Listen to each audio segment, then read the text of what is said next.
বাসে কিংবা ট্রেনে কোনো নারী দাঁড়িয়ে থাকলে বেশিরভাগ পুরুষই উঠে সেই নারীকে জায়গা করে দেয়।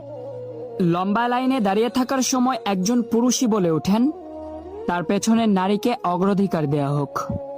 দোকানের বেশিরভাগ পুরুষ আরেকজন পুরুষকে শান্তি সুরে বলেন, ভাই, এই মহিলাটিকে আগে বিদায় করে দিই, আপনি একটু বসেন।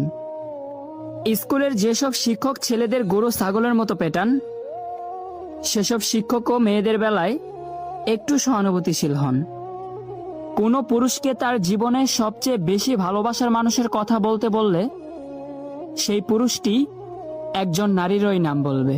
হ্যাঁ, কিন্তু কট্টর নারীবাদ পুরুষের এই ব্যাপারগুলোকে শ্রদ্ধা করে না, বরং অস্বীকার করে। তারা ভাবে পুরুষ মানেই ধর্ষক, পুরুষ মানেই নির্যাতনকারী, পুরুষ মানেই দেহপ্রেমী, আরো কত কি ভাবে। তারা মনে করে পুরুষ রাস্তাঘাটে বেরোয় হয় নারীদের ধর্ষণ করতে।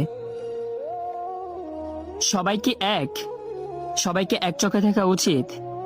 এরকম একচোখা চিন্তাকে আমি মনে প্রাণে ঘৃণা করি। শুধু আমি না, আপনিও ঘৃণা করেন। তাই মেয়েদের এটা ভুলে গেলে চলবে না, প্রত্যেক পুরুষের মধ্যেই একজন বাবা বাস করেন।